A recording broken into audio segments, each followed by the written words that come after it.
Good evening, sir. Wherever you are watching us from on behalf of the Nepal Institute for International Cooperation and Engagement and the Water Policy Center, it gives me a great pleasure to extend a warm welcome to our distinguished speakers, chair, and participants who registered for the event. This is the 10th and the last session of the day. To chair and moderate this session, it's a real pleasure to have Professor Chintamani Mahapatra here with us. Professor Chintamani Mahapatra, Reactor Jawaharlal Nehru University, India. Professor Chintamani Mahapatra is currently Reactor Pro Vice Chancellor of Jawaharlal Nehru University and the Professor of American Studies at the School of International Studies of JNU. He is also the editor of Indian Foreign Affairs Journal.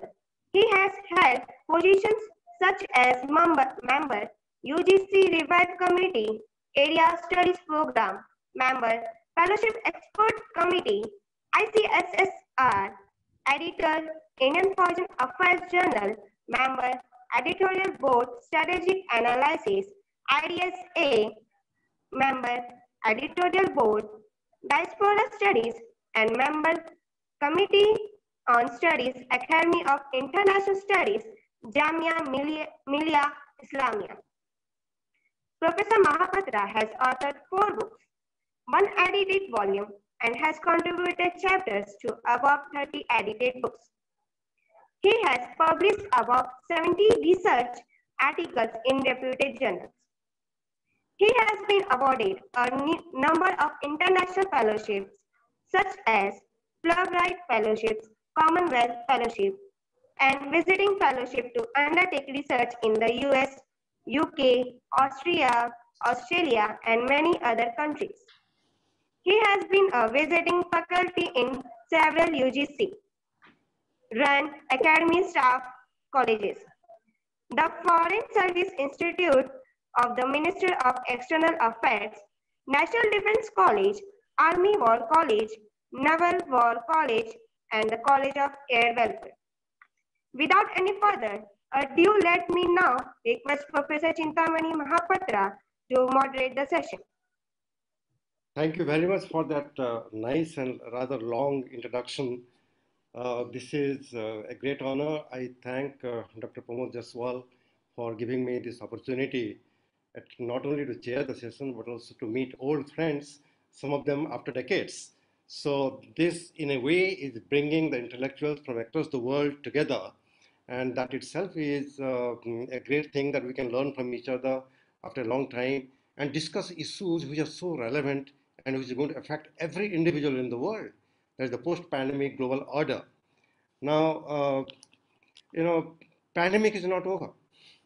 And we are going to talk about the post-pandemic situation. Yes, it is important. We cannot wait until the pandemic is over and then talk about the post-pandemic global order, because as human beings, all of us at some point of our life believed in astrology and always think about the future. What is going to happen? So the intellectuals are not astrologists, but they are trained analysts. So it is always good to listen to people who are trying to understand the present situation and look at the future. If things continue this way, or if things come to an end, how the world order is going to look like. Now, chairpersons generally give long lectures, which I'm not going to give, because I'm eager to listen to all the paper presenters.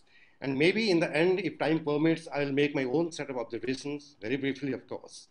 So without wasting any time, we have say about six speakers, and everyone should speak for about 12 to 15 minutes, maximum 15 minutes, so that we have some time for good discussion and exchange of views. So without wasting any more time, let me welcome all the speakers in this particular session, Dr. Irina Pop, then Professor Sumit Ganguly, Dr. Ariel Gonzalez Levagi, Dr. Amit Gupta, Leonid Nersisian, and Professor Timofey Bodachev.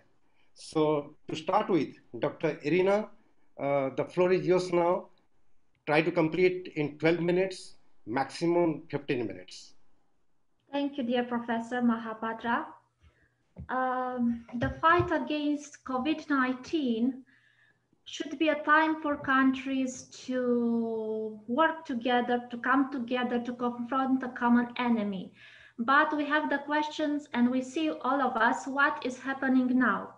My first point is about the antagonism between the United States and China, which is deepening to the point of becoming irreparable.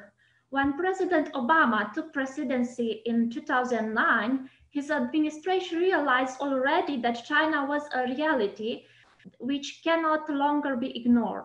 Competing against China at the time would have had drastic economic results. For this reason, this period was characterized by increased trade agreements and the prospects of progress for both of them. While Obama tried to maintain the position of the United States on the world stage, basing on multilateral actions together with historical allies, and of course, he let open the door for new potential partners. Well, when President Trump got to the office in 2016, the America First policy was, in fact, we can say, the valid recognition that the US was no longer the sole superpower, as well as it represented a rant against evidence, a kind of Charles cry on international stage. Trump's aggressive approach of soft power had no other effect than accelerating the prospect of a new multipolar world. The second point, we have the United Nations Security Council, which is incapable of addressing the pandemic crisis. And on the other hand, we have the World Health Organization, which has lost from its credibility. Third, European Union. European Union has once again demonstrated that it cannot deal with the crisis effectively. It still lacks the unique foreign policy. Fourth, Russia and China have launched their own forms of information warfare using fake news and disinformation campaign in this pandemic crisis. Fifth, we have countries such as Taiwan, Hong Kong, Vietnam, South Korea, which successfully fought with the COVID-19. So we can say that the new coronavirus is a kind of contest to determine what type of state and what type of society would prove to be more resilient. This contest doesn't mean that I agree with it. The victors of this competition will be the states where the casualties can be kept to a minimum while economic and social activity is preserved to the maximum extent. Failure to achieve these goals will increasingly damage the legitimacy of any type of political system. Talking about governance, the conversion to a contactless economic and social system during the current pandemic has involved various initiatives in online medical care, education, teleworking, unmanned delivery systems, and so on. And we have the problem with data governance. The societies that succeed in establishing a form of data governance which is acceptable and supported by citizens will emerge as the future developed nations. Regarding the World Health Organization, we saw the lack of enforcement of power and a funding stream which is based currently 80% on voluntary contribution of countries and international NGOs. So we can say the World Health Organization needs a new funding form that allows it to transcend and be over the country level politics. Regarding strategies, especially national security and economic security, states must mix presently trade strategy and industrial policy with investment and currency strategies. it should build more on public-private partnerships and strengthen national power, wealth, and resilience. And I emphasize resilience and develop the political strategy to sustain these achievements. Regarding soft diplomacy, in spite of information warfare tactics, many thinkers point to the growth of China's soft power. We observed this perception that China was capable of containing the virus due to both its diplomacy in cooperative actions surrounding the pandemic and propensity to invest in other parts of the world. At the same time, Donald Trump's indifference to some countries has resulted in a more pronounced decline in American soft power.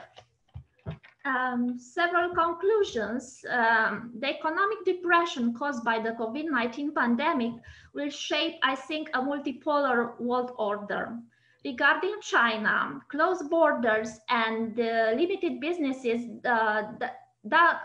don't favor the Chinese economy, which is based especially on exports.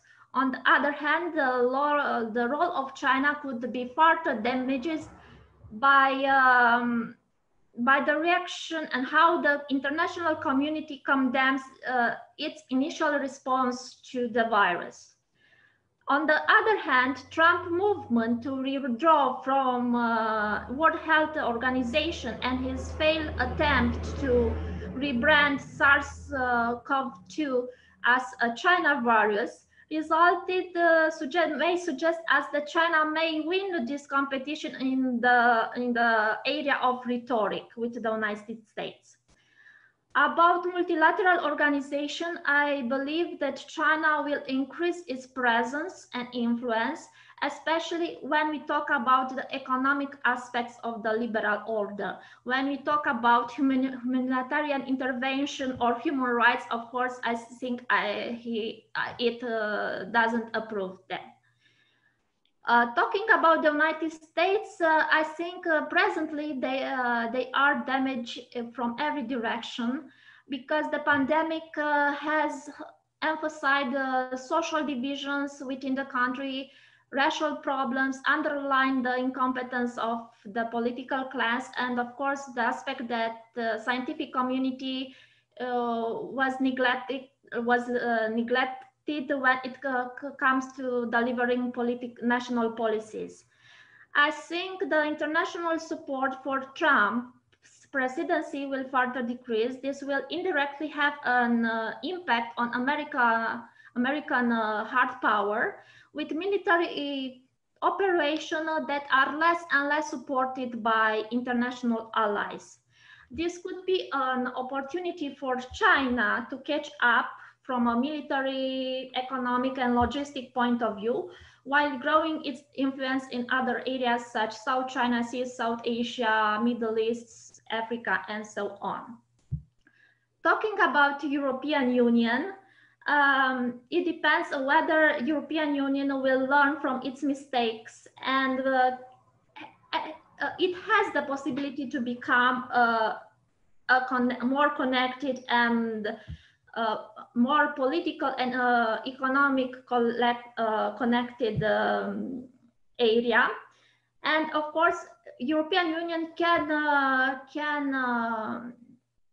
have maybe it has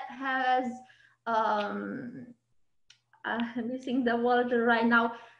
It has potential to become the new moral superpower, if you want to say. Talking about Russia, it's not clear yet how we'll manage the COVID-19 pandemics.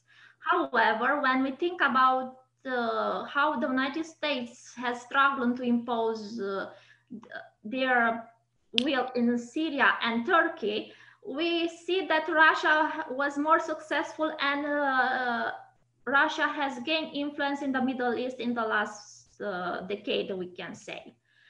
About India, as many other countries, I believe will be affected by the United States-China rivalry, and it had to decide whether to have a mutually exclusive networks with both these countries or pick a side.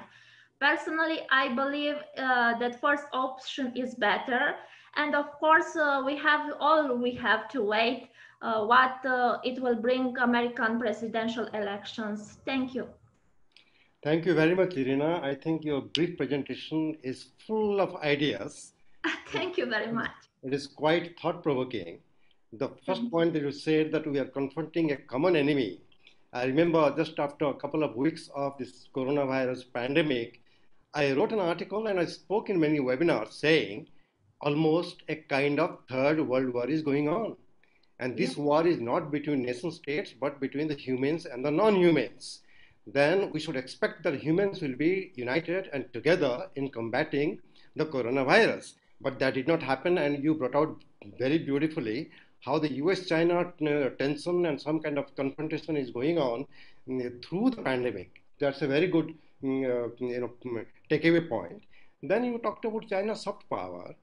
It is very interesting how you look at it, because on the one hand, one can say that the way China could win over the coronavirus in the battlefield, initially it appeared as if the whole world is going to look at China for inspiration and support to fight the coronavirus, but it is also happening in a way that people are putting blame on China for starting the virus and not telling in time, so that can actually create problem for the Chinese soft power at the moment.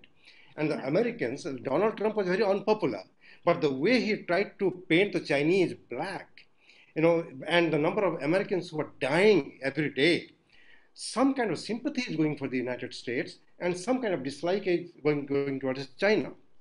Then you talked about the multipolar world order. You thought the world is going to be more multipolar. And you talked about the European Union being a moral superpower. This raises a question. There are people in the panel as well as outside who may be thinking that maybe this is the end of the superpowers. Many countries don't have trust in the United States, and China is yet to build up that trust, no matter how much of RMB they are going to invest around the world.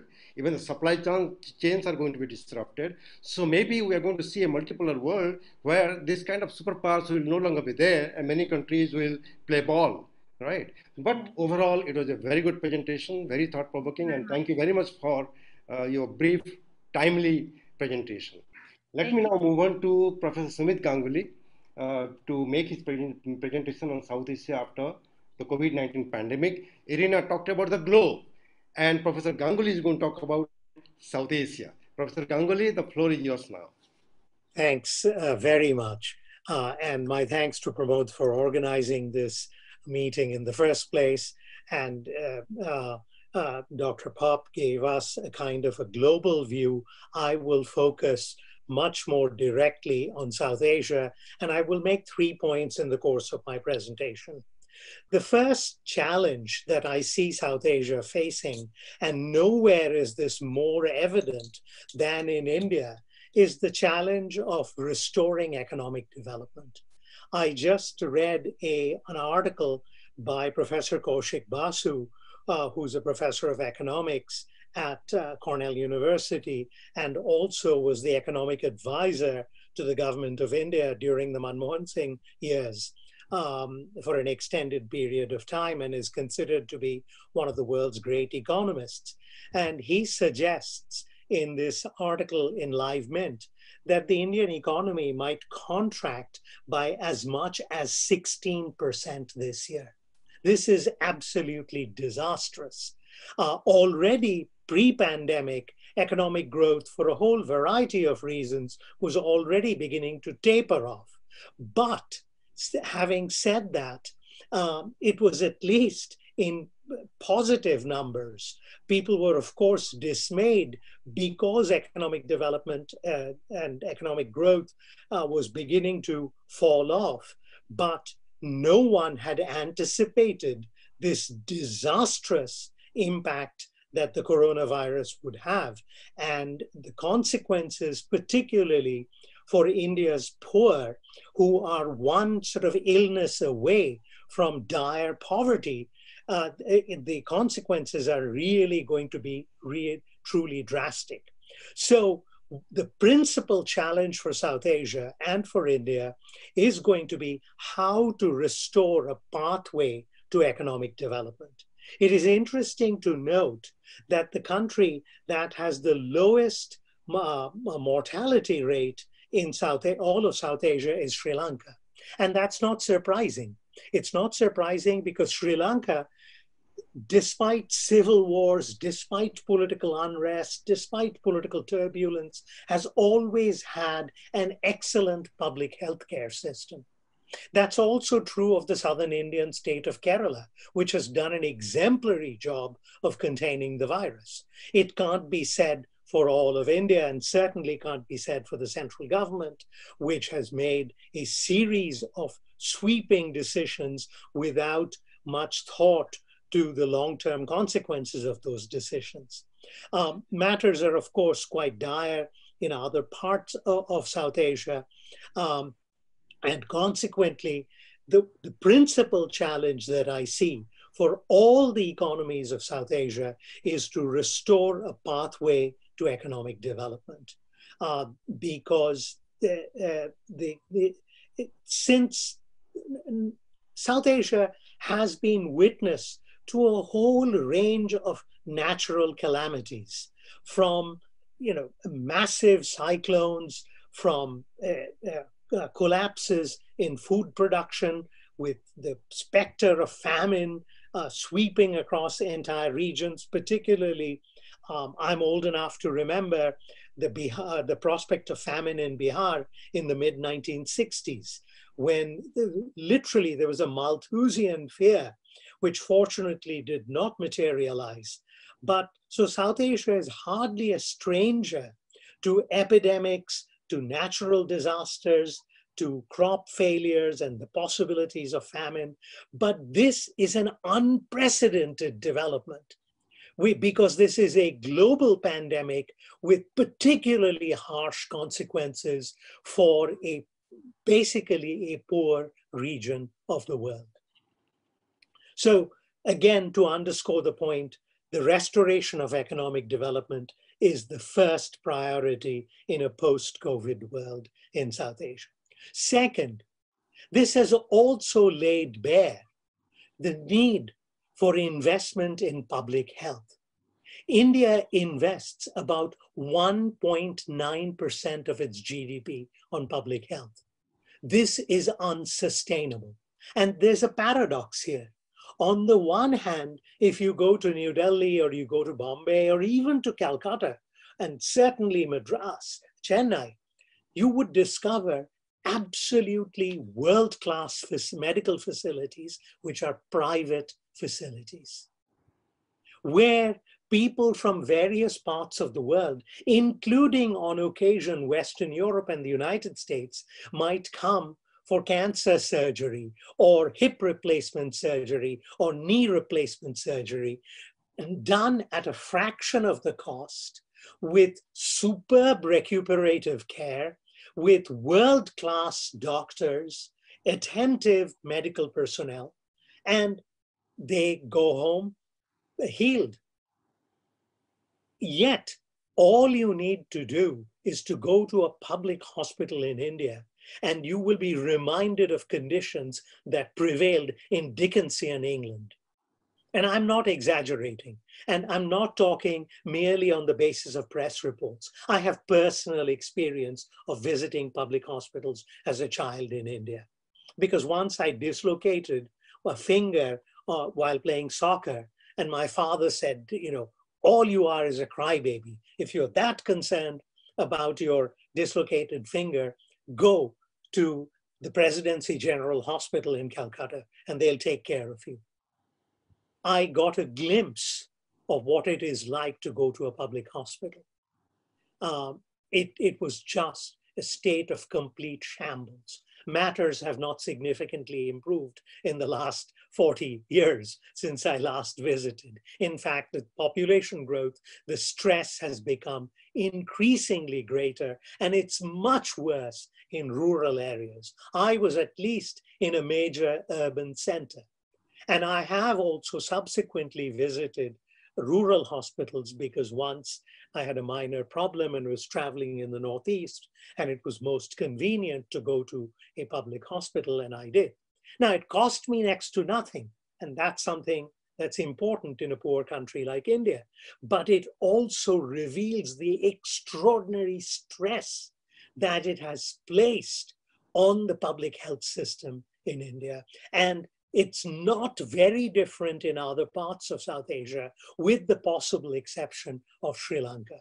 And so greater investment in public health is an absolute necessity. It's a vital imperative, because with the rapid transmission of diseases, as this pandemic has revealed, this is not the last time we're going to face something of this magnitude.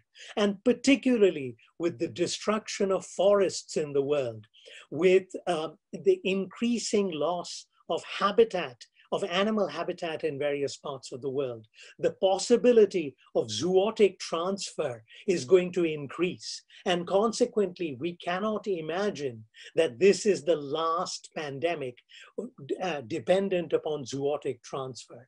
This is going to happen again and again, and climate change, I fear, will also exacerbate this matter with the damage to habitat that is likely to take place. And this is where, of course, I express considerable dismay for my adopted country, where you have a president who is clueless and who is resistant to scientific and medical information, and is leading us directly into a state of complete disaster, with 170,000 Americans dead, and a president who blithely says on television, it is what it is. I mean, the callousness, the fecklessness, the thoughtlessness of this remark hardly requires further commentary. The third point, and this is where I will end, I promise, that because I see future pandemics looming over the horizon, there is a fundamental imperative to promote greater cooperation in South Asia. SAARC, sadly, is virtually a moribund organization. Pramod and others living in Kathmandu know only too well. The SAARC SAARC's accomplishments are really quite minor. But this is a moment to revive SAARC. And this is an issue that transcends politics, that the states in South Asia will continue to have political differences. The Indo-Pakistani conflict will remain with us. Other issues of water sharing with Bangladesh and India will remain. Various issues will remain between India and Sri Lanka. These are inevitable. But this is one area where political scientists have talked about epistemic communities, communities that are bound together by bodies of common scientific knowledge, which can be brought to bear to focus on common problems. This pandemic threatens us in a way that almost nothing has threatened the region before. And with the possibility of future pandemics looming ahead of us, it is absolutely vital that under the aegis of SAARC, efforts are undertaken to promote scientific and medical cooperation. Short of this, we face a truly grim future in South Asia. Thank you very much for this opportunity. Thank you very much, Professor Ganguly. Professor Ganguly has been an eloquent speaker, a prolific writer, and he has been looking at South Asia for decades now. So all these three prescriptions that he gives are very welcome. One is we must restore the economy. Second is invest more in public health. And third is regional cooperation. In fact, at the moment, when people around the world are debating whether globalization is going to stay or it is going to wind up, some of them are suggesting probably regionalism is going to be more important in the post-pandemic era than so-called globalization. So he's suggesting that there should be more and more South Asia cooperation. In fact, let me underline that it was Prime Minister Modi who took the initiative about creating a SARC fund to combat corona pandemic. This kind of initiative was not done in ASEAN or even in European Union. Now we are trying to talk about regional cooperation at a moment when European Union, one of the best example of regional cooperation, is almost facing an existential threat. Initially the Eurozone crisis, then you have the Brexit, and then the pandemic, and we know what kind of exchanges took place between the Greece and the Italians and the Spanish and the Germans. So, but his prescription is very important, that regional cooperation is important. And in fact, when I was listening to him, Professor Ganguly looks at South Asia from USA, I look at USA from India, then I thought for a moment that I can make the same argument. Imagine the millions of people who are out of jobs in the United States. In a rich country like the United States, you have poor people who are homeless in millions. Then, of course, you know the condition of the African American community in the United States. So, and then about the public health. There are many people in the US that don't go to the hospital because they think that they will be dying an isolated death. Other people cannot afford to go to a hospital and all. So, situation in countries like India and USA with so much of contrast, the recommendations given by Professor Ganguly are valid both for USA, where 45 million people don't have even your health insurance, and they have a lot of problem. Now in a country like India with millions of people, and there is no access to good public health. Thank you very much, Professor Ganguly. Now let's move on to the third speaker, Dr. Ariel Gonzalez Levagi. He is the Executive Secretary, Center for International Studies of the Pontifical Catholic University of Argentina, Latin America. So, Dr. Levagi, now the floor is yours. Well, thank you a lot, Dr. Mahatfratto. I am very glad to be invited, especially I would like to thank Pramod as well for this invitation for this interesting and global webinar. And also, I am very glad to provide something kind of a Latin American perspective, something that usually I think in India and in Nepal is not so usual. So I will try to come up with some arguments about the prospects of Latin America in a post-pandemic world. So same as Sumit, I am not so optimistic about the future of our region. Actually, my presentation will be based on three main topics: the challenge of economic development, the challenge of political institutions, and the geopolitical challenge. So regarding the first topic, the economy and the consequences of this global pandemic crisis, Latin America is not in the best shape, and is not in the best moment. Actually, the International Monetary Fund forecasts that the region will fall beyond 9% of the GDP.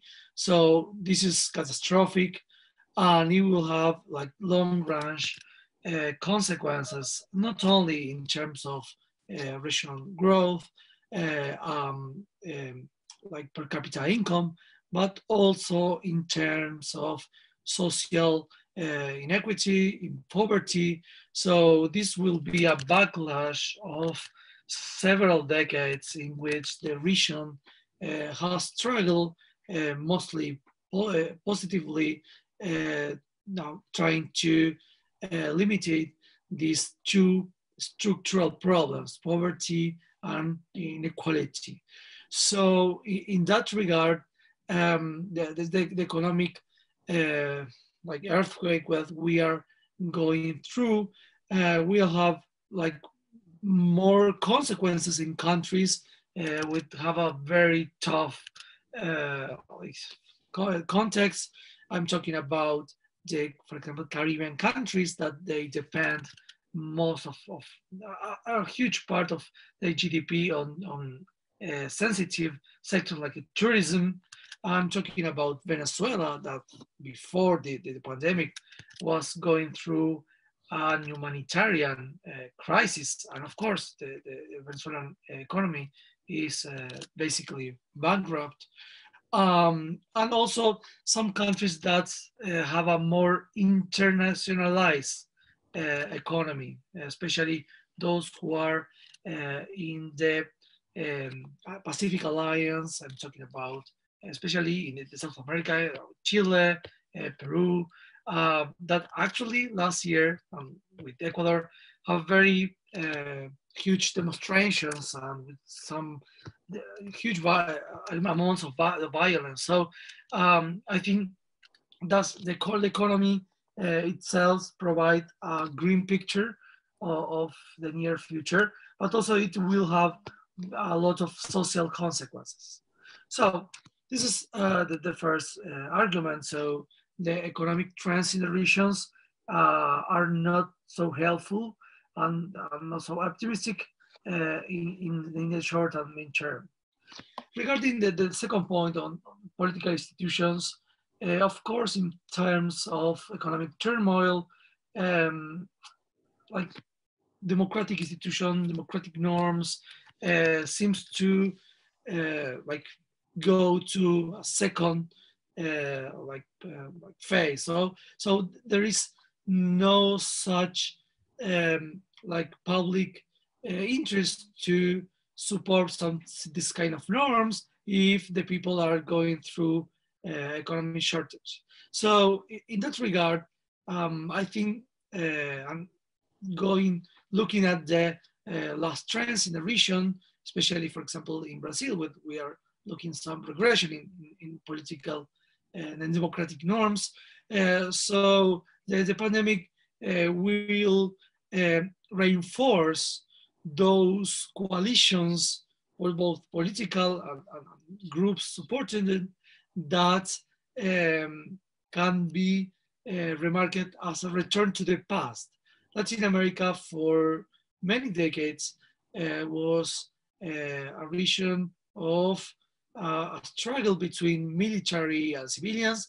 There have been like plenty of coups, especially during the Cold War.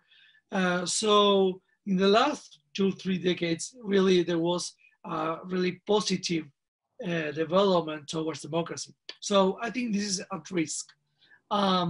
This is not because the military wants to involve in politics, but it's also because the democracy in the region is losing ground. Losing ground, we can see in the surveys about the belief in democracy, and also because the consequences, I think, of this pandemic, that in which most of the countries are going through very like tough like social like distancing, but also regarding with quarantine like kind of measures. For example, in Argentina, we are almost, yeah, in the next 2 weeks, we will have a 6-month quarantine. So that is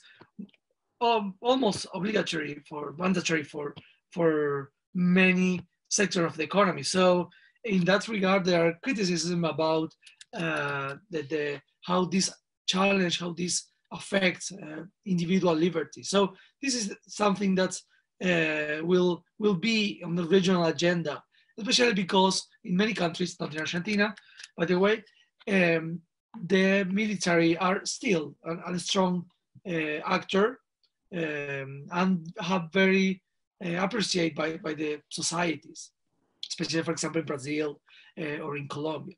So this is my second argument. So we are facing regression of the democratic norms, and it's very likely in the future we will see that trends like enforced.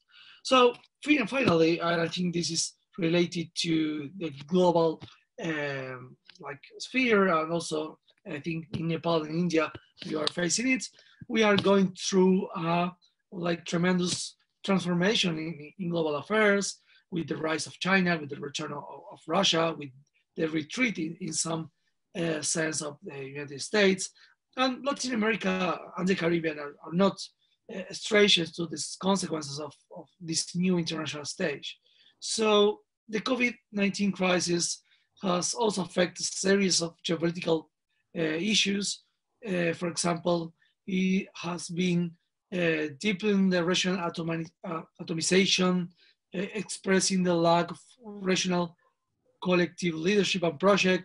Maybe you recall in the past about this South American initiative like the Union of South American Nations, or even like more limited regional initiative like Mercosur or Pacific Alliance. Well, all this stuff is in crisis. So there is a crisis of regionalism that is manifested in the limited regional responses to technical issues like, for example, the COVID-19.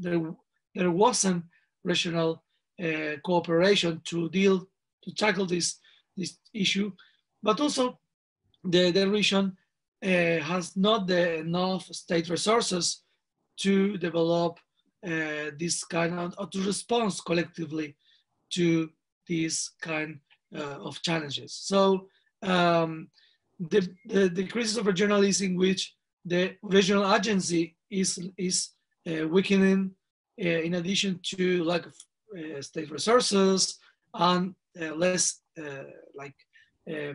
income because of the decline of all the economic indicators. Well, I think it will affect the weight of Latin America in global politics. Latin America will be more focused in itself. And at the same time, it's an opportunity, especially for those rising powers like China and maybe India, that want to rise the profile in the region, both by economic development, investments, as the case of India and China. But in the case of China, I think there is something more, and it is regarded to finding a ground in the backyard of the United States. So this competition on the 5G and the strategic investment in like sectors like ports. Well, I think this is something that is going on right now. China has been very assertive in the region, especially, for example, with the mask diplomacy. I think this will be one of the indicators of an upcoming geopolitical turmoil in the region, in which both economic shortage, democratic norms crisis, and also a new geopolitical challenge in the region can lead to a really troubled problem. So in general terms, Latin America need to improve multilateral engagement, support for democratic and human rights norms, and push for collective leadership to gain agency in global affairs. So I hope in the future, the leadership of the Latin American countries could be assertive enough and strategic enough to go in that direction. Thank you. Thank you very much, Dr. Livaggi. You are from Latin America, and Latin America always stimulates the mind of analysts and the political scientists, the theorists. You know, your area is a great area of experimentation. At one time, you accepted Washington consensus, and you did pretty well. And suddenly, Latin America realized that Washington consensus is no good. Then you went away from it. Then we realized that you became increasingly dependent on the Chinese economic growth. The Chinese went on buying your commodities, and many countries in Latin America became more and more rich. And today, when you have US-China confrontation, how it is going to be played out in your part of the world is a big concern. But the main point you also highlighted about the democracy. There was a movement movement towards democracy in Latin America, and now because of the COVID-19, your area is affected as badly as any other part of the world. Professor Ganguly talked about South Asia, and Irina talked about Europe, and I little bit talked about USA. Everywhere you have this problem. There is a possibility of growing inequality and poverty everywhere in the world. World Bank would say 100 million people are going to be pushed into poverty. So whatever achievement the world had shown about poverty alleviation, that is now all becoming negative. Then you're concerned that if inequality and poverty rises, what would happen to the promotion of democracy or the democratic movement in Latin America? Whether it would go the Beijing consensus way, authoritarian regimes and economic growth. So these are the critical questions that you raised, and I really appreciate your valuable time and your presentation. So far, we have had 3 great presentations. So let me move on to the next speaker, my great friend, Dr. Amit Gupta. He is the associate professor in US Air Force Air War College. He's not talking about post-pandemic. His title is Pandemic Security and the World Order. Amit, floor is yours.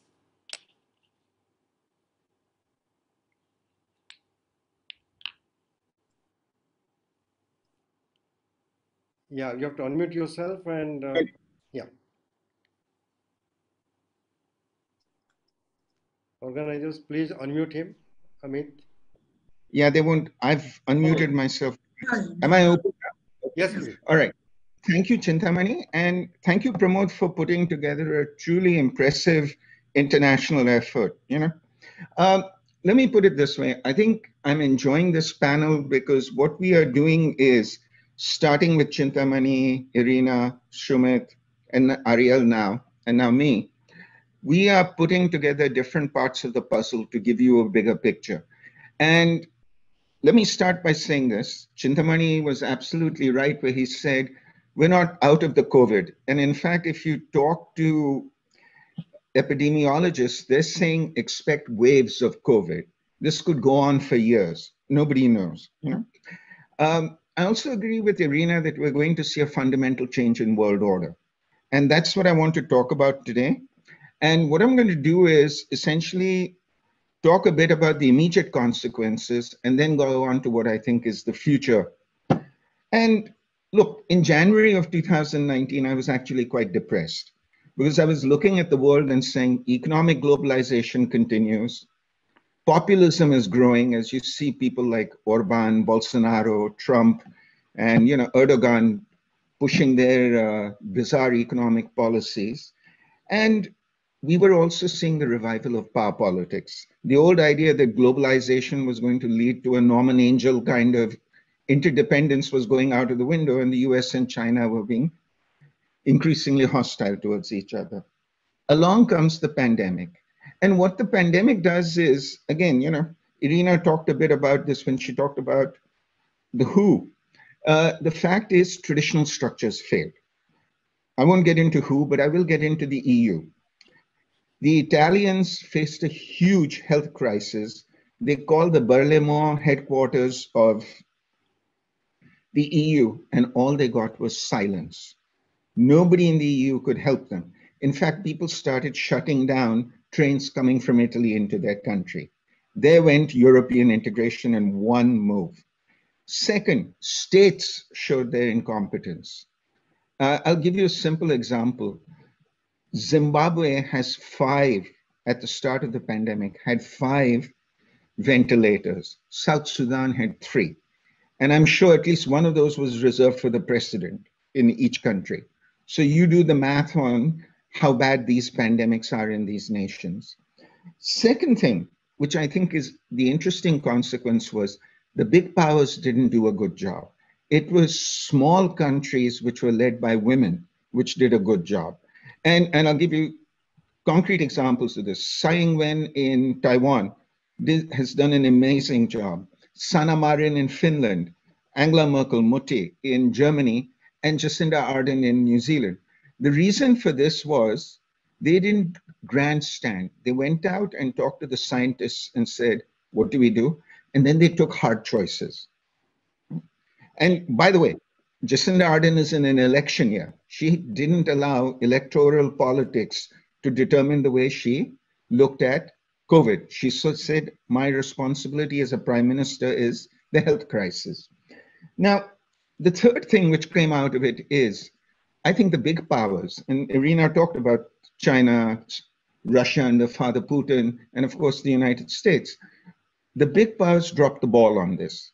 It's other countries in the world which got together. And what's really impressive is you now have something called the Coalition of Epidemic Preventers Initiative, CEPI, which was originally set up by Norway, India, and the Melinda and Bill Gates Foundation. 172 countries have come together. They are funding 9 vaccines. And the idea is when those vaccines are developed, you will see an equitable distribution of those vaccines. Because one of the real concerns I think we should have as citizens of the planet is, will the first set of vaccines only go to the rich countries, or will they go to everybody? And the CEPI COVAX initiative, as it's called, essentially suggests it is going to be given out universally. And I think that is a very positive development. And you didn't see it come out of Beijing, you didn't see it come out of Washington, you didn't see it come out of Moscow. This was a sort of a grassroots national movement, if I may put it that way. Third thing which was interesting is small countries which you don't look at as great medical providers turned out to be the heroes. And I'll give you the classic example of this is Cuba. The Cubans, after Spain and Italy went into a health crisis, sent medical brigades. Because the Cubans for years, and Ariel knows this, have sent medical brigades to Venezuela and other places to look after health issues. So again, what you see is leadership coming from nations which are not the traditional holders of power in the international system. So, which then brings me, I think, to the future. And here's the thing, go back to January when everybody in the world was screaming deglobalization. Well, thanks to the pandemic, we've gone back to globalization in one big way.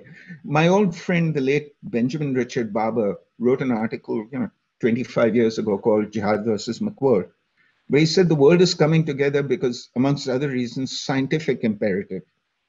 And what we've seen is the smart countries of the world have put aside nationalism, have put aside power politics, have come together to find a global solution and are learning from each other. They're transferring data to each other to deal with this issue. And where does this go in the future then? And let me talk about the future this way. One, demography will determine the way we think about world order. And here's what you have to look at. If you look at the European Union, Japan, South Korea, Taiwan, Australia, and even the United States, they're all aging countries. And in aging countries, old people are the ones who are most likely to be affected by the pandemic. There is going to be a huge push towards healthcare. Boris Johnson, the great leader of Britain, kept saying, the NHS pandemic, until he was thrown in the hospital in intensive care. Now he's become a great believer in state-led healthcare. So the push from citizenry is going to be for increased healthcare, better services, so on, which means you have to reduce defense expenditure. The second thing, if you look at the future, and Irina talked about this, Sumit talked about this, a large percentage of the global population is young. In India, the median age is 27. In Pakistan, it is 22.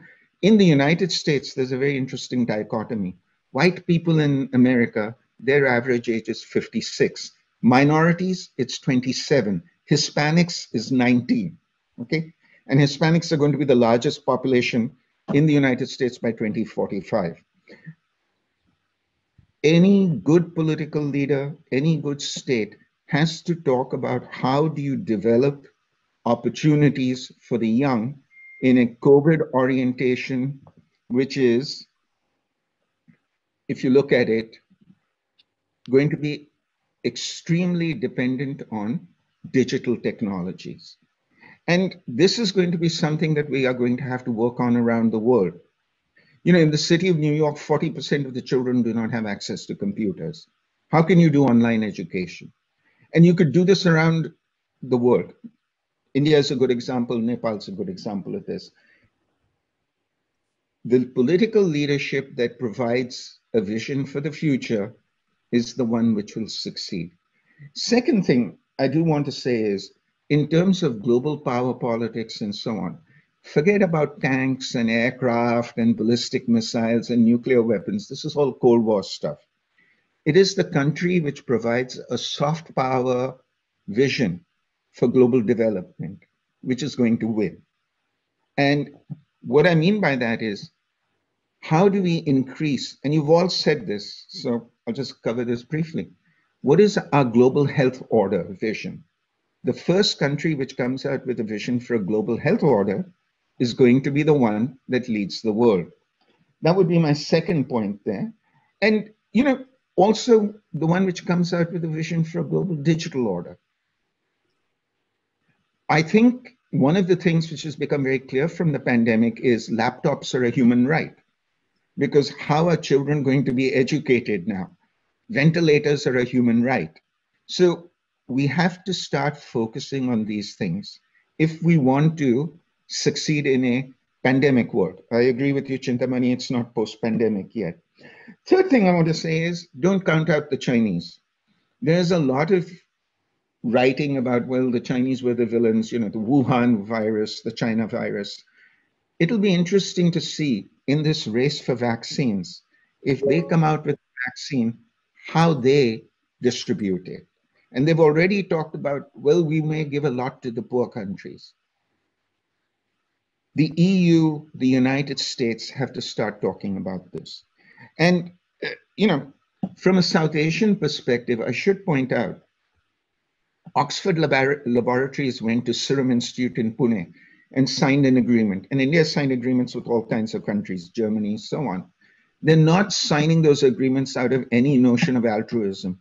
They're signing those agreements because India is the largest producer of vaccines in the world. So you need this. And it's going to take some time for each country to build up the resiliency to have these kinds of capacities in their own countries. Until then, scientific imperative, you have to cooperate. And I'll end with one thing. I don't want to talk about Father Putin because I find him to be a rather boring human being. But let me talk about what I think is the future. There is a huge grassroots movement around the world to create an alternative vision for the world.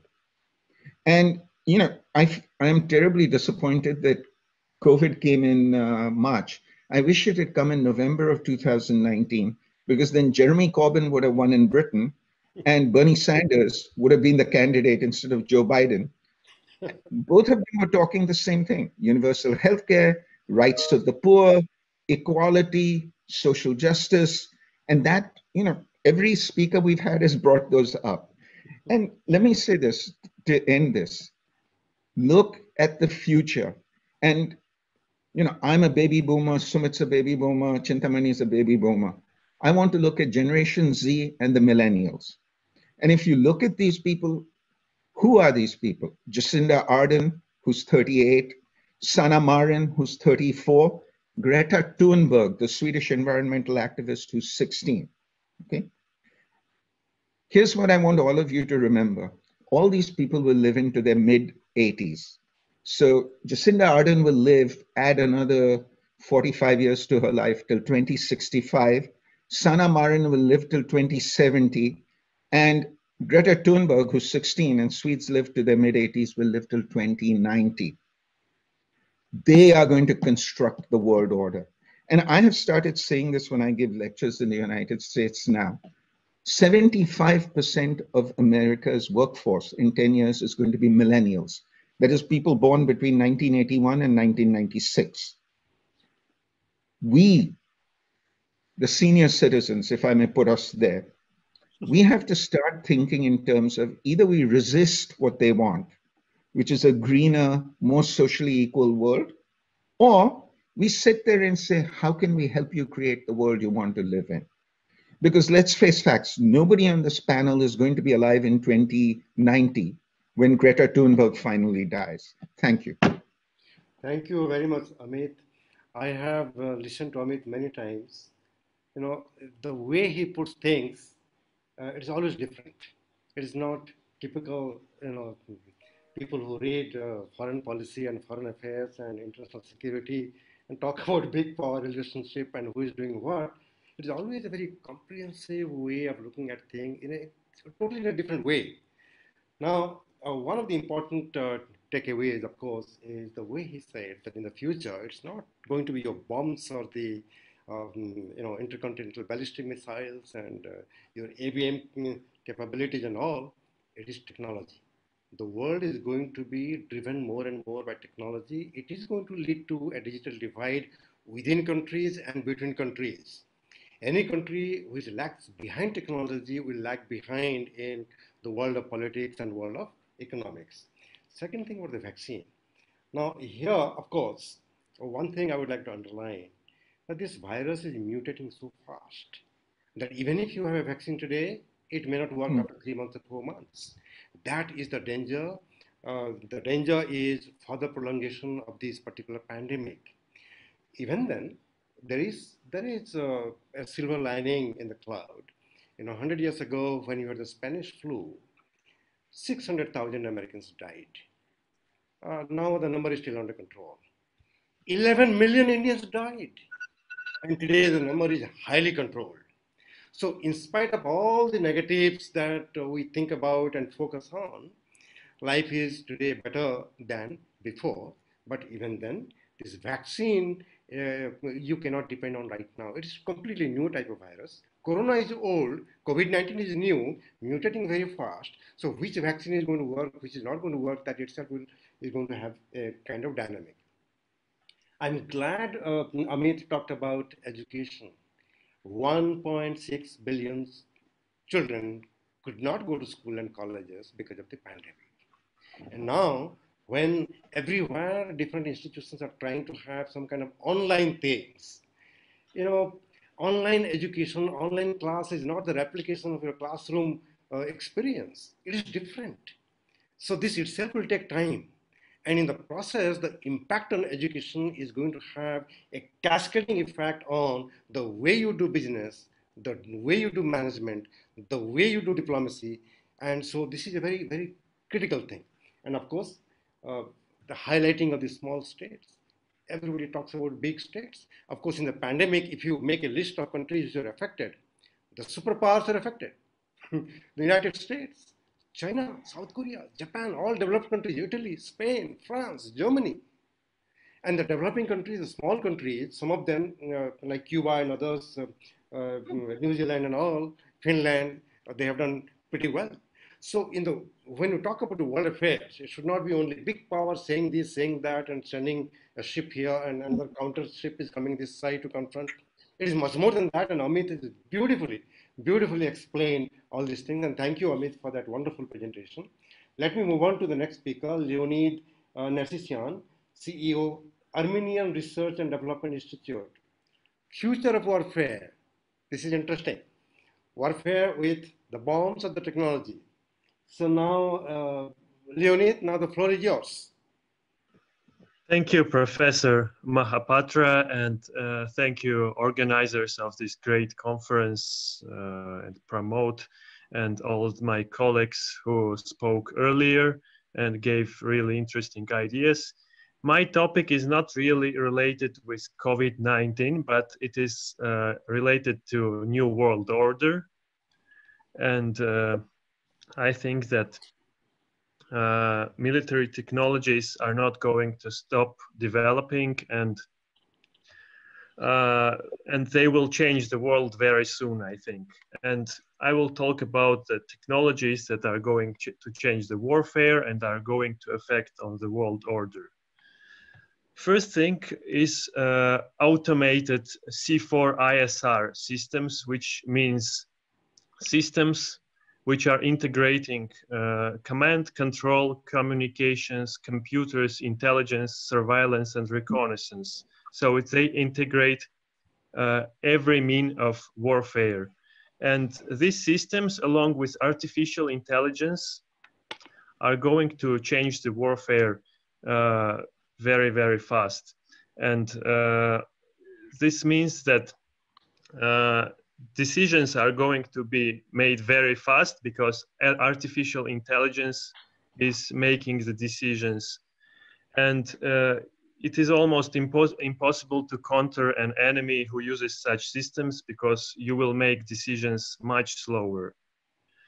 And I think all the big countries are developing such systems. At this moment, most of countries are scared to give these systems opportunity to decide themselves what commands they should give. But I think that soon or late this is going to change, because one of the countries is going to use the autonomous systems. Maybe it will be China or Russia, I don't know. And all the countries will be, it would be impossible to stand out and not to do that, because it will destabilize the situation. The second technologies are very important, are unmanned systems. I'm talking about aerial, land, and maritime systems. Same problem here. Soon unmanned systems will be able to make independent decisions to attack targets. And already now, moral side of giving machines right to decide whether to kill or not is widely discussed. And I think in any case, this process is unstoppable, and sooner or later, one country will use the drones with these autonomous systems, and other countries are going to repeat that. And second problem with unmanned systems is that they are becoming very cheap, and even paramilitary groups and terrorists are able to use drones. You can see it in Middle East very oftenly. They have even attacked drones, and they use them pretty effectively. So terrorism can become much more difficult to stop. Third technologies are cheap precision-guided munitions. They were very expensive and affordable only for very few countries before, but today technologies are making them cheaper and affordable even for small states, or technologically not very high states like Iran. We can remember how Iran made strikes to Saudi Arabia oil infrastructure very effectively, very fast. And in near future, in 10-15 years, these unguided munitions can become more expensive than using precision guided munitions. And so massive and sudden use of precision guided munition can paralyze opponent very fast. And this is a destabilizing factor, because if you attack first, you can gain a very, very big troubles for your enemy, and your enemy maybe not will be able to answer you, and you will win very fast. Another technology I want to talk are hypersonic weapons. They're weapons which are reaching speeds higher than Mach 5. This means that they move faster than sound, 5 times faster than sound. And US, China, and Russia are actively developing this kind of weapons. 3 things I can sum about hypersonic weapons is that they are almost impossible to defend from. They reach their targets in a very short time, not giving opponent enough time to make decisions. And they can destabilize existing conventional and nuclear deterrence, because the same effect I talked in precision guided munition. You make a very fast attack, and your enemy is dead faster than he can respond to your attack. Another category of weapons which are very important are electronic warfare and anti-satellite weapons, because effective electronic warfare is almost the only thing that can make serious problems for unmanned systems, guided weapons, and C4ISR command and control systems. And the same we can say about anti-satellite weapons, which can destroy navigation satellites. And it's interesting that effective use of electronic warfare and ASAT weapons can make warfare very close to that in I don't know, in Second World War or in Korean War, when there was not many technologies developed. So these systems are balancing other systems I talked before. Also, there are some questionable systems which I'm not sure they will become affecting anything. They will become operational. These are combat laser systems, rail guns, electromagnetic pulse weapons, microwave weapons. All they have one problem: there are no energy sources allowing them to work effectively. And new technological leap will be available only with new energy sources, but there is no real scientific hope to develop them in foreseeable future. And talking about strategies, new strategies and doctrines, in this case, we should say that everything US and Russia have, and UK have, and other countries have, this is going to become old very soon. And it should be noted that, as I say, even nuclear deterrence can work very bad in this case. And I think that some new kinds of agreements in the world should be done, because we see that existing agreements are being destroyed by US and Russia, and we are coming to a world without any restrictions on no arms control, almost no arms control already today.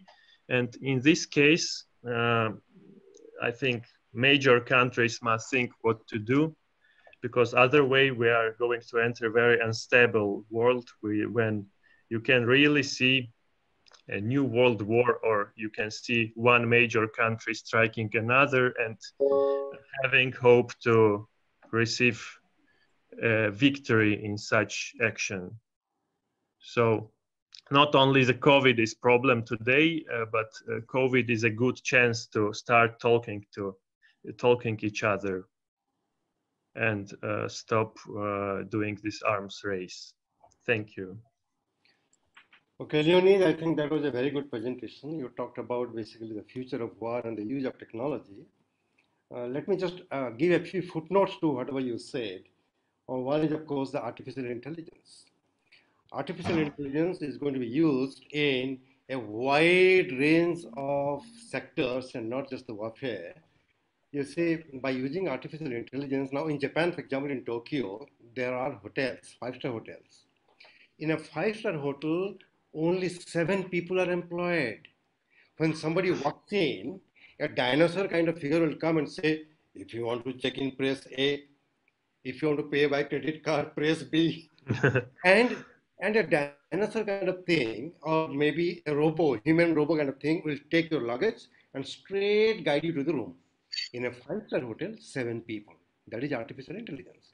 So artificial intelligence, Internet of Things, machine learning, these have come to stay, and they are going to impact even your warfare in the future. There is no doubt about it. Number 2, you mentioned a few, few new technology systems in the warfare. Now, I just would like to add here that most of the advanced countries are doing tremendous amount of research by spending billions of dollars in new and newer systems, and you don't get to read them in military technology or any journals or magazines or newspapers, top secret. So whatever we know is a little bit only. Whatever we don't know, there's so many things going on. About 2 years ago, on a Twitter, I saw one news that South Korea was experimenting with creating a new kind of robots who would be deployed along the border, and if there is going to be war, not the human beings but the robots will fight the war. And immediately I wrote a comment there. Here is the beginning of a new kind of arms race, very dangerous. If the human beings are going to use technology to fight the war, and they will remain behind, those who are ahead in technology can create havoc around the world. So this is another important thing. Now, one point that you could have added, This is about the cyber security because this war is already going on. Phishing, for example, and the way women and girls are mistreated, the privacy is invaded upon. This is a very dangerous war that is going on. Somebody is sitting in a corner in Taiwan can disrupt a computer working in New Delhi or New York. And these invisible enemies are as invisible or probably more invisible than even the terrorists, right? So in times to come, cyber security is going to be a very, very important area where you're not going to see straight direct fight between nation states, but between individuals and the companies and maybe the government backed cyber soldiers and all. So this is this I thought I would like to add as footnotes to whatever you said, but presentation was wonderful. Thank you very much for that. Our last speaker is having some technology problem. He is not able to join us probably. That Yes. is why let me make a few. You're going to speak? No, sir, no. No, no. Okay, let me make a very brief few points of my own, and then we can have a discussion. If there are questions, we'll take it up. And I request all the audience, if you have any question, you can write down on the chat. And the moment I see it, I can read it out, and all our distinguished panelists can speak on that. And by the time I'm making some of the very brief concluding observations, you can clear your head and write down your questions. Number one, since we are talking about the future, and of course, we cannot talk about the future without touching upon what's happening right now, because the present is going to shape the future, right? One of the important issues that has affected people around the globe, and not many discussions are taking place on the television or in the newspapers, except, of course, in Indian television on the internal migrant laborers, is international migrant laborers. The international migrant laborers are about 270 million. And imagine all those people who are earning a lot of money and sending it back to home.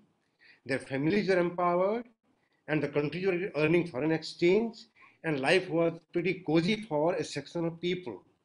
That has been disrupted by the pandemic. So it is not a question of people losing jobs in the USA, in India, and in many other countries. Imagine the condition of the migrant laborers. For a country like India, Professor Sumit Ganguly very nicely put about the economic challenges. One of the economic challenges is when we have our own migrant laborers, about 100 million of them, who lost their jobs, went to their hometowns. Some of them had to be quarantined outside their villages and all. That is one. But millions of Indians are working abroad, earning money, sending it back home. And that has an impact on both the national economy and the state economies as well as the individual families. They have lost their jobs. Some of them are coming back to India at a time when there is tremendous amount of unemployment problem in India. So these kind of things are going to disrupt economic and social life in many, many countries, including in Latin America, Africa, Asia, just name it. Second important issue is while the laborers have lost their jobs, a large number of small and medium scale companies have already gone bankrupt and they don't know what to do. And they are thousands and thousands in numbers. If you go a little above that, even in a country like the United States, banks are going bankrupt. Big corporate houses are going bankrupt. So a country which believed in Washington consensus, liberal commercialism, in that country, the government has to protect the industries. It is against the grain of capitalism, but the situation is so extraordinary. What do? The government has to come in. So when we think about the future world order, one point I would like to emphasize that in coming years, the role of the state is going to increase tremendously. Those who are condemning, criticizing too much of governance have realized that without the government coming and standing at this time of crisis, nothing can be done. So in the world of economy, politics, managing society and international relations, the role of the state in future is going to be more and more and more. Number two, the world fought what all of us know as Cold War for 40 years. Now, in those 40 years, thousands of nuclear weapons and high-tech weapons were manufactured and stored in the former Soviet Union and the United States. Was there at all a war between the two? Not even a single time. It was proxy war somewhere, Korea, Afghanistan, Vietnam. The Americans and the Russians did not fight any war front to front. Of course, we know that if they had fought a war, it would have been total destruction of humanity in a total war. That's a good news, no doubt about it.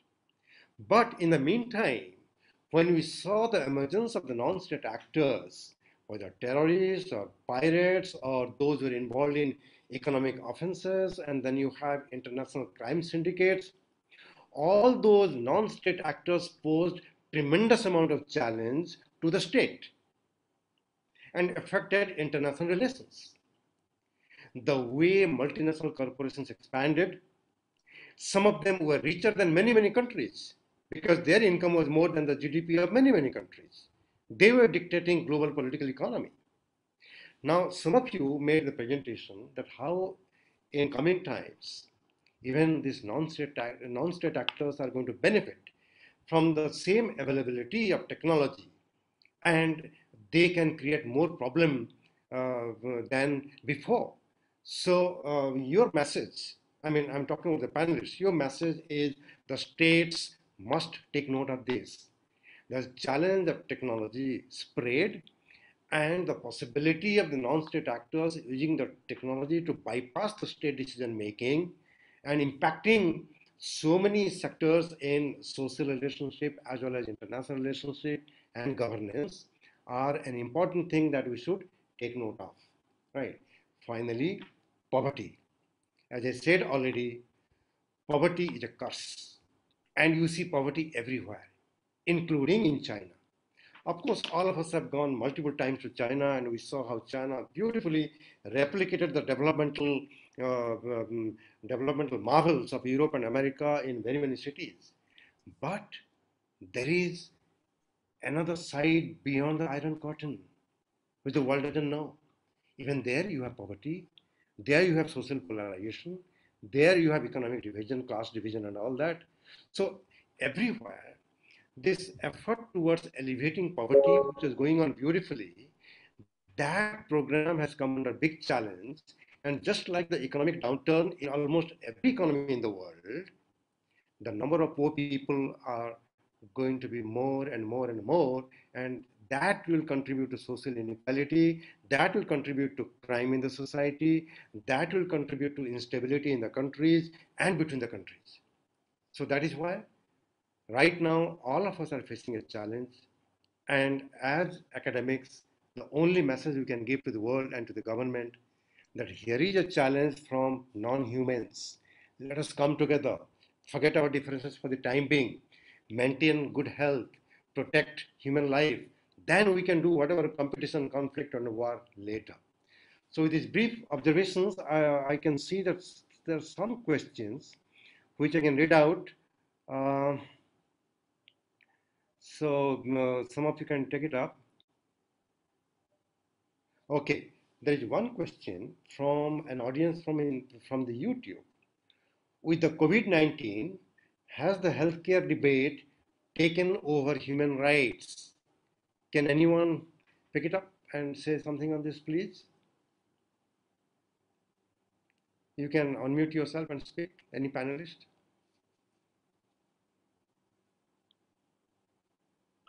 If no one else is stepping up, Chintamani, I'll be happy to step in.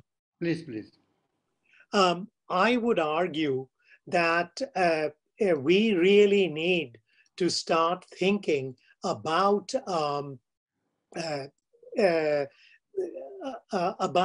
healthcare as a human right. So we should not think of healthcare as being different from human rights. but should incorporate healthcare as a human right.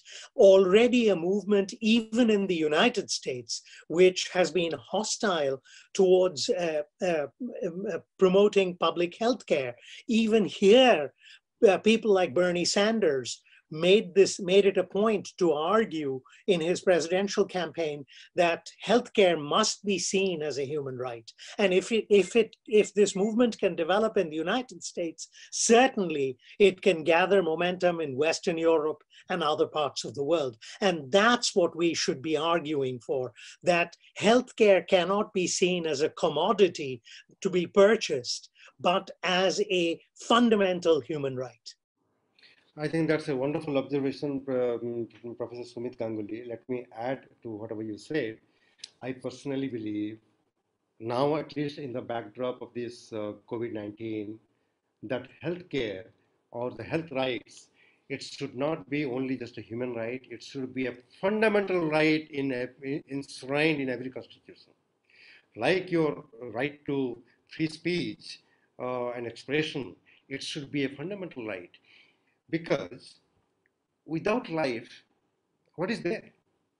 And life is integrated with your health. And in fact, the health and the economy is so integral that if the workers are not healthy, if the people are not healthy, if the managers are not healthy, that is going to impact your productivity. And health being such an important issue both for life as well as the economy, as well as your defense and security forces, it should be declared a fundamental right everywhere. And the governments, irrespective of their types, whether authoritarian, totalitarian, democracy, not so democratic, parliamentary, presidential, I think at least the academic world can say that pandemic has taught us that right to life is important, everybody knows it. So health should be a fundamental right recognized internationally, and maybe there should be a movement, and maybe it should be taken up in the United Nations, and something will come out of it. Now let me read out another comment. This is from Irina. Okay. I consider that having access to healthcare is human right. I would like to see that we are moving more visibly towards human security, putting accent on every life, and that we try harder to accomplish the UN 2030 Agenda on Sustainable Development Goals. This is a comment by Irina. Is there anyone who would like to comment on the comment or add something? Can I add something, Chintamani? Yes, Look, please, Amit, please go ahead. To go back to the earlier thing, and I think, by the way, Irina is right, and you're right, and I think we all agree, healthcare is a human right now. Yeah, but here's how we need to look at this. I think you said this earlier, we're in the middle of a war. And in war, political activity and big picture thinking doesn't happen. 2022, 2023, we will start seeing a lot of thinking on what do we do? Yeah? Because by then, hopefully you have a vaccine, hopefully you have better safety and healthcare precautions in place. But then we can start talking about the future. And I think today's discussion is valuable in that way because it's laying the groundwork for where we head 5 to 10 years from now. That is, can I comment on this COVID-19 Chinese claim thing? Yeah, please go ahead. Yeah, let me just very quickly say this. You can't blame one country for the eruption of a pandemic. It could happen anywhere, any country in the world, Burkina Faso, Uruguay, take your pick, What you can criticize the Chinese for is the enormous amount of delay that took place for them to release the DNA of the original virus. If you look at Ebola, the world got the DNA within a week, which is why Ebola was actually contained quite effectively. Flip side is it took the Chinese about 3 months to hand it out everywhere. No, it's not a conspiracy. There's all kinds of reasons you can get into. And I don't call it the China virus because tomorrow one could happen right here in Montgomery, Alabama. But I think one thing that we should have learned from this is when something like this happens, scientific openness has to transcend political requirements. And I'll leave it at that. I think Amit, you're very right. You're very right. Let me add another point to this. You know, while any kind of discussion on COVID-19 is really scary and we are worried about how to handle this infection, we should also realize the number of people who die every year out of cancer, out of tuberculosis, out of environmental degradation, air pollution, water pollution, much more than what we see today. The real danger is because of the infection, but people are dying in a series of other kinds of diseases. So that is why when we link it up with the health issues, we should take note that the real war is going on 24/7 within the human body and in the society and in the world. That is the health related issues. The bacteria, the harmful bacteria and the viruses and the pollution are the real danger to mankind. And there should be, this is a global common, there should be cooperation, collaboration, irrespective of the nature of government, the size of the countries are concerned. There is another comment by the director of Water Policy Center. He says that there is competition among countries to develop coronavirus vaccine, but we are seeing the emergence of some kind of vaccine nationalism. How do you see the vaccine nationalism and changing geopolitics? His name is Rao Saheb Bavaskar. He's the director of Water Policy Center. So anyone would like to comment on this vaccine nationalism? Well, I will take a chance. Well, on the one hand, commenting on the healthcare access, I think we have in a multilateral system kind of consensus that this is really a human right that should be like apply for everyone, especially in the global south. Our, I think, issue on not only in my region but in the broader south is about the resources to match these rights. So, and I think that there has been an enormous effort for many countries all over the continent that try to improve the healthcare systems to provide like services for the citizens, but it's very difficult to do it with a very limited budget. So, and I think this kind of symmetry that's kind of north-south, like taking like maybe old framework from the 17th is still in play. So I think that there should be, in the context of this global pandemic, try to reshape a kind of multilateral initiative to try to improve, especially with technology, the capabilities, state capabilities of especially developing countries, and I think this is can improve the not only the healthcare access but also provide more humanity to the world. So this is one topic. They are talking about vaccine nationalism. I think it's not only about geopolitics, but I think it's a mix of well, who achieve like a breakpoint in technological development. We all see the Putin's announcement about the Russian vaccine that seems to shock the world, but still wasn't go through the phase 3. So I think this is on one side there is a kind of like geopolitical symbolism that is in play, but on the other hand, it's a business. So to have the vaccine prepared and sell to the world. So for example, in Argentina, we have at least two agreements between the governments and prospect like project of vaccine that's in development, and they will start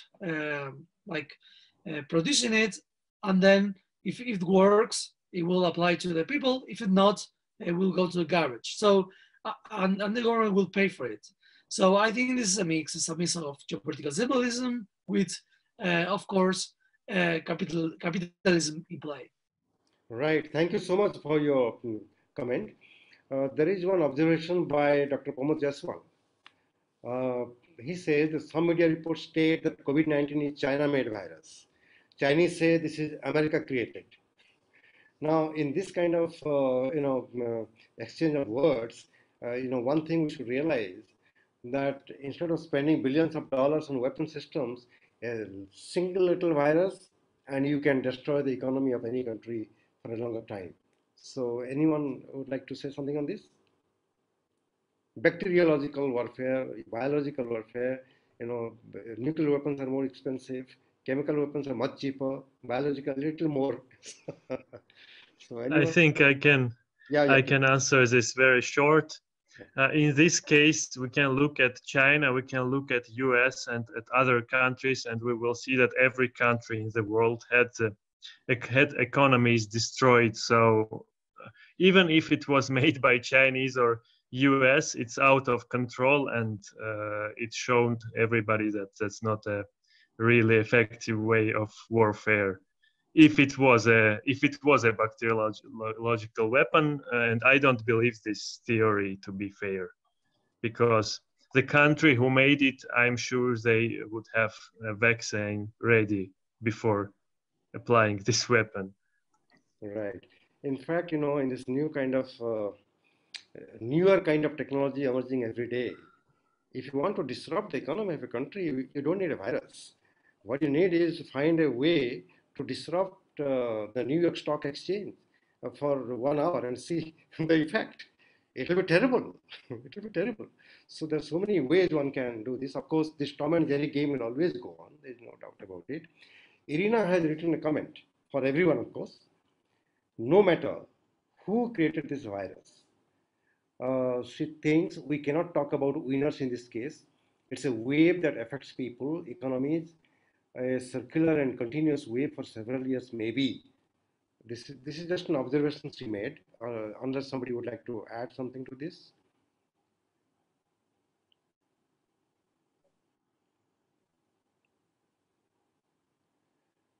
There are people who take moral position on issues like I did. Actually, I sent a video message through my think tank. I have set up a think tank, Kalinga Institute of Indo-Pacific Studies, and I put my video there, speaking for about 2 minutes on this coronavirus, urging the world that this is not the time to fight or compete. This is the time to unite, because this virus is so infectious. It has entered into every kitchen in 200 plus countries and 13 territories. This is all moral position. In reality, the human nature described by many philosophers have come to play. In fact, in the vaccine nationalism kind of question, let me add, Donald Trump reportedly requested a German company to manufacture a vaccine and sell it only to the United States. Of course, later it was found out the German government had already given money to that company to develop a vaccine. Some people said later, no, this is a false news or whatever, but such a news came. And the moment a country, like for example, Russia today, Russia claims that it has already developed a vaccine. Now, there are many other countries which are saying that we don't trust you. Now, we don't trust you is without verification. But we don't trust you is a weapon. In the world of business, the moment you say that we don't trust you, country ABCD who are about to buy something from Russia would say, oh no, Americans are saying don't trust, it's not reliable, right? So whether vaccine nationalism is there or not, there is a business side to it. It is going to be a real big business, right? Like in case of so many other diseases. Medical sector has become big business, a rat race, and it is brutal. And one of my students who did a PhD on this pharmaceutical companies, he concluded that there are such, I will not name any country or any company. There are companies in countries who, after manufacturing certain medicine in that particular area, he found out that the same medicine locally produced is more expensive by several times in that area than sold to other countries. It is business, right? So, but this is the real life. Morality, nice things are different, but we are academics. Without such nice things, the world will be much worse. So it is always good to have such points of view. It cannot be just one-sided and leave it to the state of nature. Now there is another question by Sanjeev Srivastav. Is there any serious discussion going around on how to deal with disruptive technologies?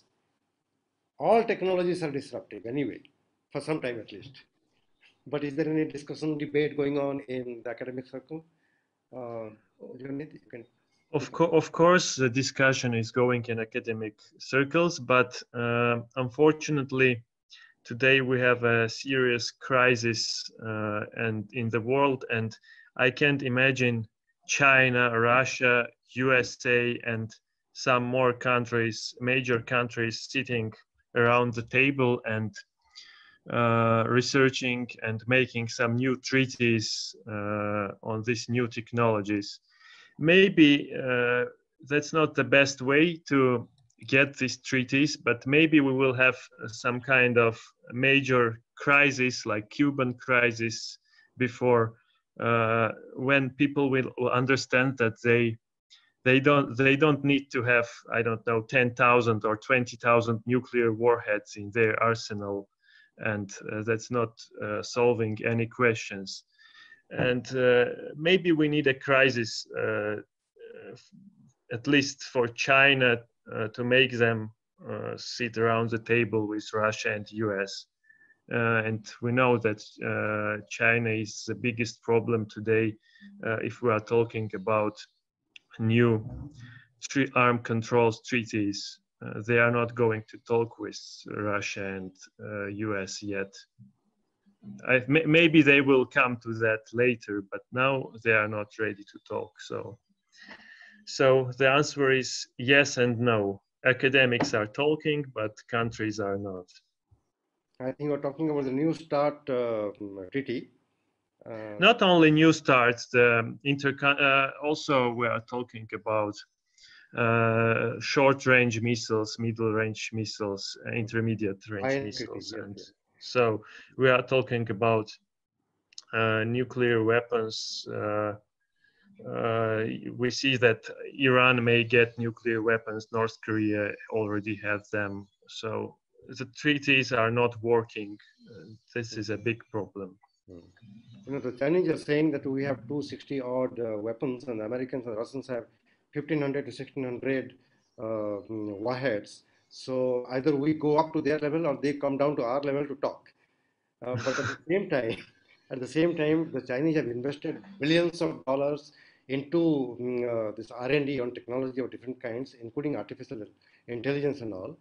In China, by using artificial intelligence now, they have been able to develop a system for the legal practitioners. Now, by putting a particular case into the computer, the advocate can find out in a few minutes all such cases fought over the last 100 years and whether the client is going to win or not to go to win. In the hospitals, this kind of robots have been deployed, and they have taken away the jobs of the nurses and other health workers in China.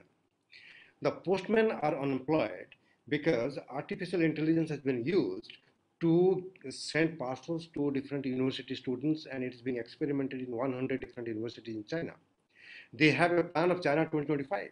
They want to beat the Americans in their own game as far as technology is concerned. For everything you have a Chinese version, whether WhatsApp or Facebook or Twitter, you name it, they have a Chinese version. So the new technology is going to come more and more and is going to disrupt life. It always happens. When the television came, the cinema halls faced a lot of problem, right?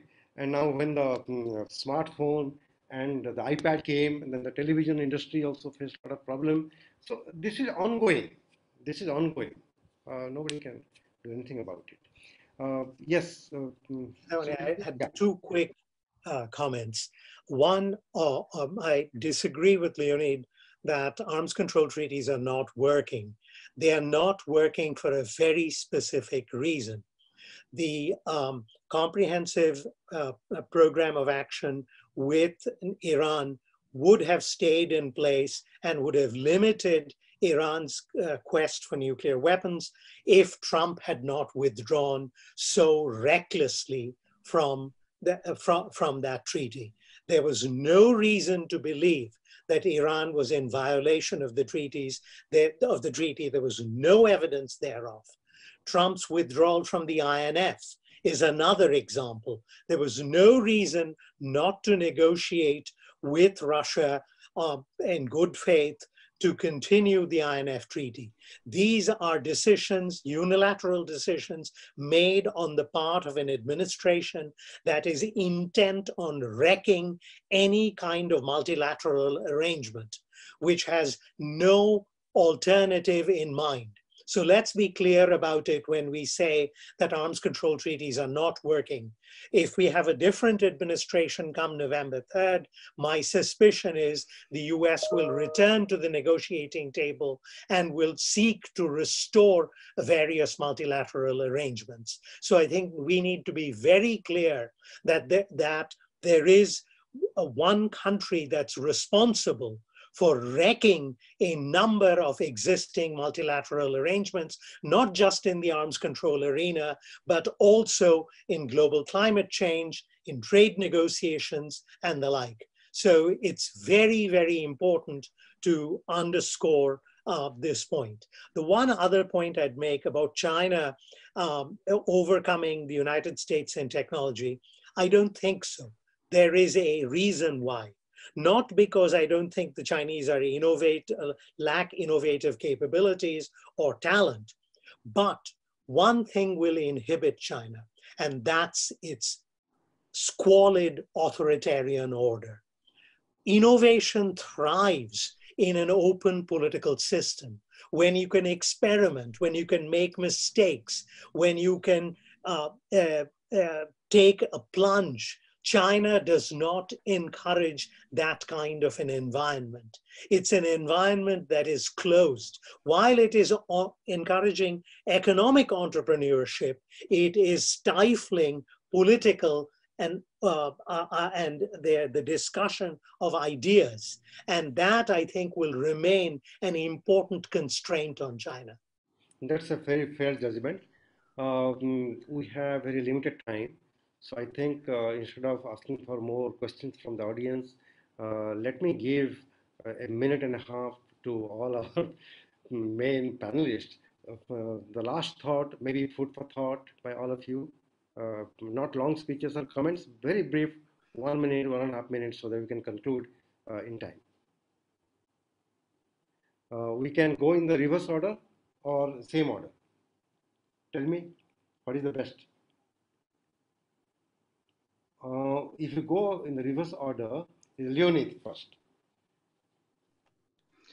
I should give a really short answer to Professor Ganguly because I was not talking about the reasons of why arms controls treaties are not working. We have Trump, and maybe unfortunately we have him 4 years more. I'm not sure who will win. So we have the fact that he withdrew from 2 agreements, and it will be very difficult to get back.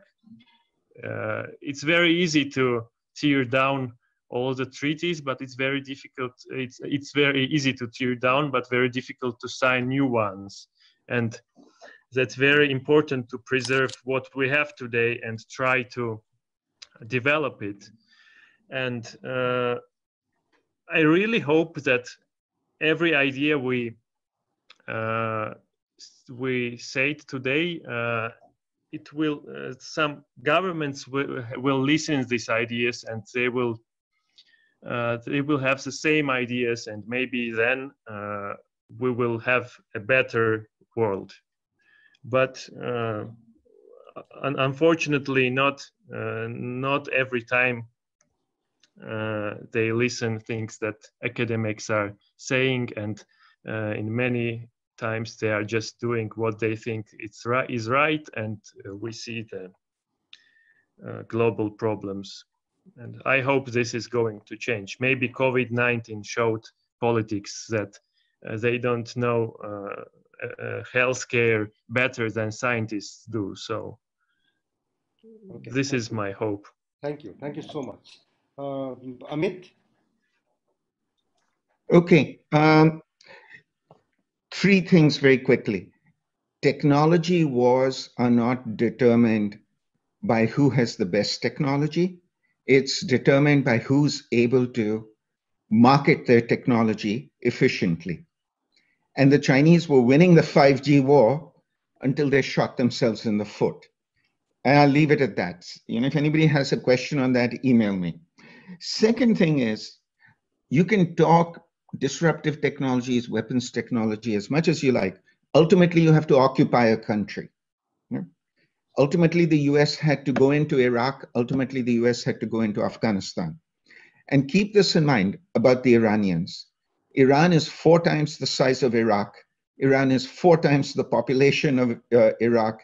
Iran is a very hilly country. Leonid knows this because he's from Armenia. I'm sure he's visited. Good luck occupying Iran. Okay? You can have all the disruptive technologies in the world. And by the way, the Chinese say the same thing about the South China Sea. They say, if we have a war with the Americans, we lose. But will the Americans be able to sit around in the South China Sea for 100 years? And that's always the thing you have to keep in mind. The US has been in Afghanistan for 20 years. Now it's, let's pull out. Last thing, read what the millennials and the Zoomers are born after 1997, are saying about the future of the world. Because they have all the time in the world, we don't. I'll leave it at that.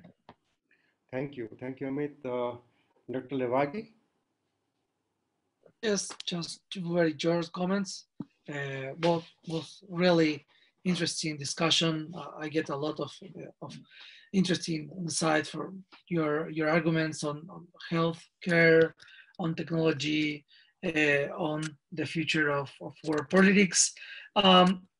From this Latin American perspective, I think is crucial for the future global cooperation to support and stand for global South cooperation, not only politically, but also in these issues in health, in technology.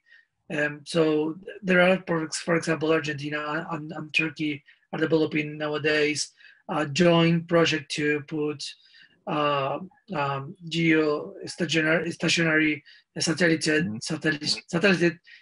together in space, and it seems to be very successful. So we need to push forward for this kind of bilateral, trilateral cooperation in the global South, and I think this could be a way to inculcate the difficulties that we have dealing with the access to technology.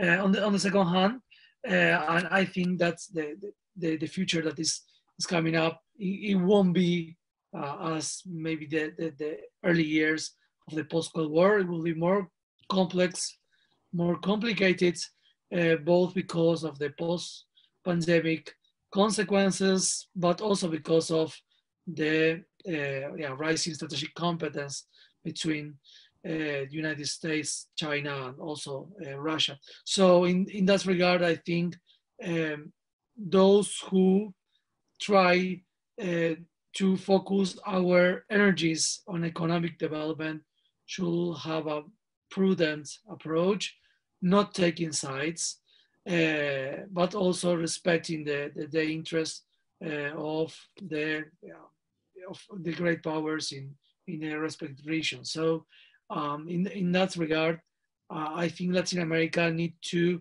be very cautious about the choices, not to be engaged in this new geopolitical like scenario that is coming up.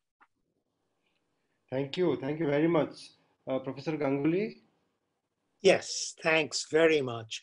My thanks to you and to Pramod in particular for you for chairing this session so ably, and for Pramod for organizing, and his colleagues for organizing this in the first place. This has been a most useful 2 hours on a Saturday morning. I'll just make 2 points. First, I want to end on a note of small optimism. The Serum Institute of India has already made it clear that once a vaccine is available and they can produce millions of doses, their first goal will be to make it available to India and to other developing countries. I think that gives us a small element of hope, because the most vulnerable people in the world should have access to the vaccine in the first place. Not that I think that human life matters more in any one particular part of the world, but those who are most vulnerable, who are most susceptible to this pathogen, should have access, and should have either free or very cheap access. And that's precisely what the Serum Institute of India is seeking to do, and hats off to them for this endeavor. One is filled with admiration for their efforts to develop a vaccine which can be diffused very quickly and at very low cost, without thought of making significant profits, at least in the initial phase. In due course, they have to recoup their investment. My second point, and it's a point I made earlier, but I will make it a bit more specific, that this is a moment for SAARC to think seriously about regional cooperation and to create a task force to coordinate future action to deal with similar calamities, so that the wheel does not have to be reinvented when the next crisis hits South Asia. One of the most egregious things that the Trump administration did was to dismantle an existing unit in the National Security Council to deal with global pandemics. And we are paying the price for that right now, amongst other forms of ineptitude on the part of this administration.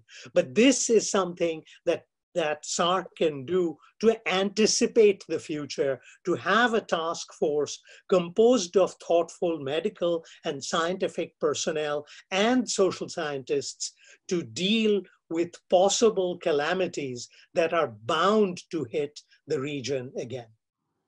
Thank you very much, Professor Ganguly. Dr. Irina Lunela Pop. Thank you. I will point a little bit about artificial intelligence.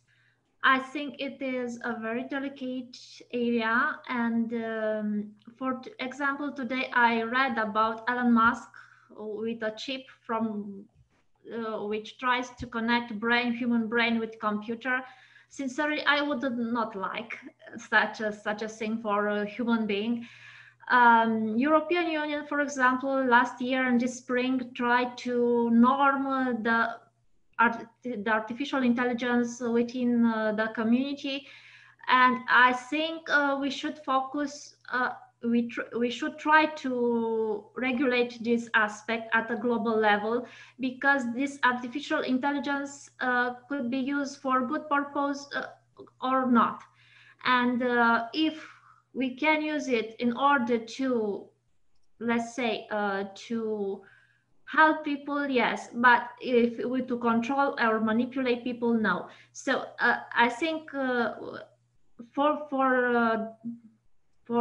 the moment, the governments try to gain advantage through artificial intelligence, and I don't know how ready are to discuss this aspect in a global initiative. Thank you very much for everything. Thank you very much, Irina.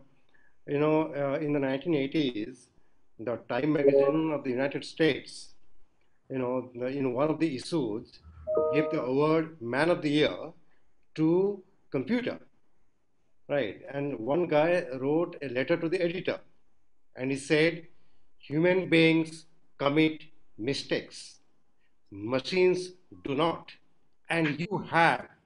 That means he should not have given the Man of the Year award to computer. He's a human being, that's why he has committed an error. Ultimately, human mind will be always more powerful than any machine that the mind creates. However, your point is very well taken that every technology has a dual use or maybe multiple use. A knife in the hands of a surgeon is for surgery. A knife in the hands of a thief is to mug somebody. And the technology is the same. The same thing applies even to the nuclear energy. You can destroy the world or you can generate energy. So ultimately, your message is very clear that we should try to control the negative fallout of all kinds of technology. Ladies and gentlemen, one of the best webinars that I have attended in recent months. And all of us discussed themes which are not just one, it is multiple. And all the panelists had words of wisdom. I'm 100% sure I learned a lot. And I have strong conviction that all of you have. And with these brief observations, first I thank all the panelists and Dr. Pramod Jaswal. And exactly in time we are completing this. Such matters take 2 days. We finished in 2 hours, and I think we did a good job. Thank you very much, all the panelists, my friends. And Pramod, I thank you for bringing my friends together.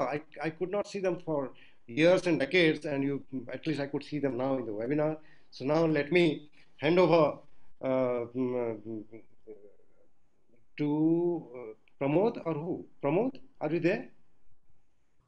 I'm here. Yeah, Pramod, now the floor is yours.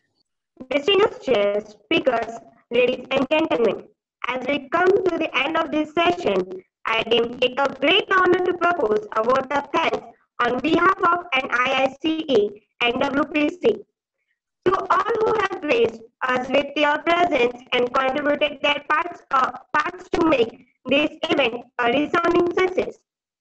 First of all, we would like to express our profuse gratitude and sincere thanks to Professor Chintamani Mahapatra for agreeing to chair and moderate the session today. A sincere thanks also goes to all our speakers for being a part of the event and delivering such a comprehensive and convincing presentation. We are really honored to have all the speakers with us here today. We would like to acknowledge our gratitude to our friends from the diplomatic community, experts, academia, media, and different organizations. Finally, I must mention our deep sense of appreciation for our audience who participated in the webinar and those who are watching us live on our YouTube channel. Thank you for your valuable time and attention and for making the session productive with your questions. We are truly honored to have you all with us this morning and hope to stay connected with you in the future as well. Also, do join us at our next session. Thank you so much.